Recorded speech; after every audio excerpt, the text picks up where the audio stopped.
Fearless Disease.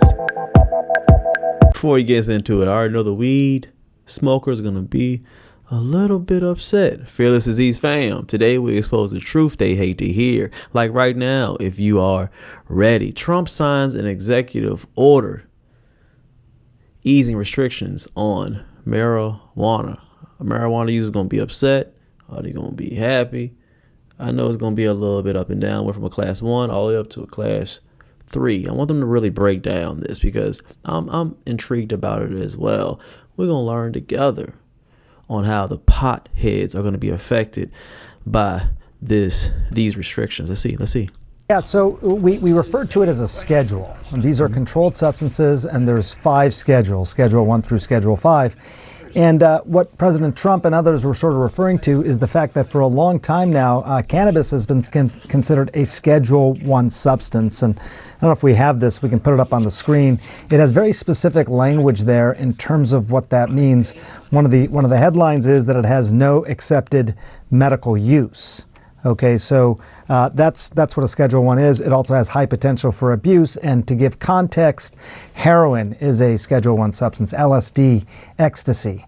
So there are 5 schedules. We're now talking about cannabis going to be a Schedule 3 substance.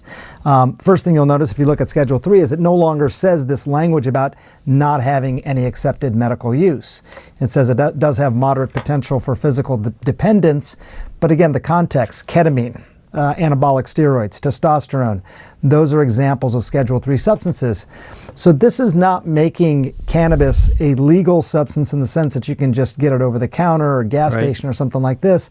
But it is acknowledging for the first time in a long time that there are potential medicinal benefits to this, which I think for many in the medical community, they've sort of known this for a long time. That's very true. We've known that it, of course, the number one reason they used to talk about having marijuana was like would help your glaucoma, your eyes, and all that stuff. But marijuana has a lot of benefits to it. Now, I don't think it should be the way they're using it. I don't think they're using the benefits of it, meaning that they're since it's been publicized and you can buy it more and it's being more accepted. There's a lot of pesticides on it. I mean, they're turning all types of different names, OG Kush and all types of runts and all that thing. But they're manipulating the weed. They're putting a lot of chemicals on there. I think this diluting what the main component of it was going to keep us healthy. And it does help us with certain things. It does. But they're killing it with those chemicals. Now, what I think is what they're trying to do is they're doing different restrictions on it to ease it, like they're easing up the restrictions on it, because I think they want to do more research on it. They want to be able to use it for more purposes, not just for you to just feel good and get high, but being able to heal certain illnesses. I think even some people use it for when they have cancer and stuff like that. It helps a little bit with it may help with the pain or help with the, chemo, but I've seen some people that they actually do that as well. I'm not an average smoker. Used to probably in college, but now I'm actually an adult and I'm responsible. That's why I need to be a pothead. You crazy people.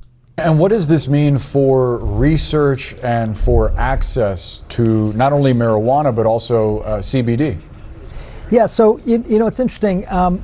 This idea that understandably people want research to show that something works medicinally. Obviously, everyone would want that research.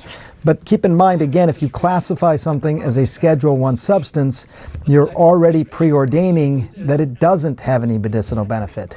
So under Schedule 1, it was really hard to get this research done. That was a large target of our 7 documentaries that we've sort of produced on this.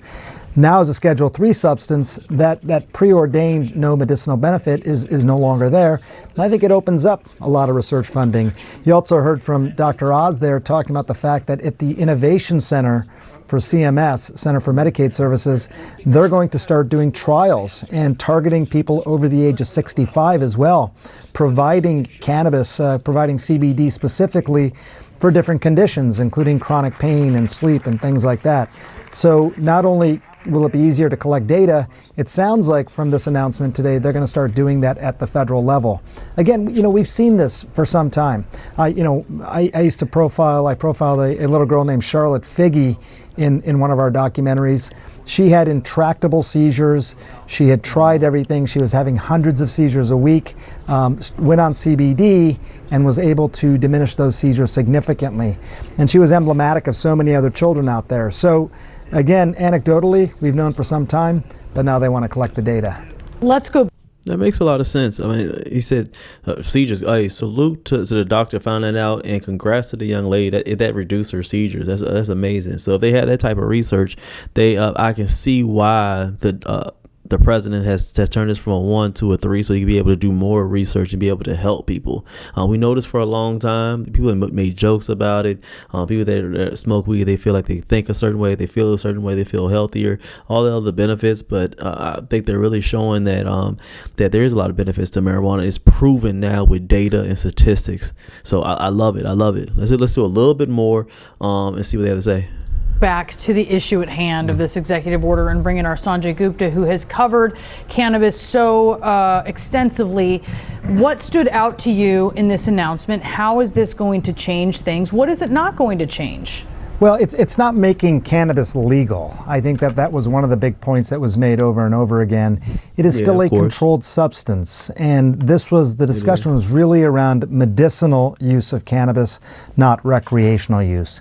So, keep in mind again, there are these schedules of controlled substances, and they're basically scheduled from 1 to 5 based on how much benefit versus harm these substances may have. And cannabis, I think somewhat inexplicably, was sort of in the highest schedule for a long time, meaning it had no perceived medicinal benefit and had a lot of potential harms, such as heroin and LSD and ecstasy.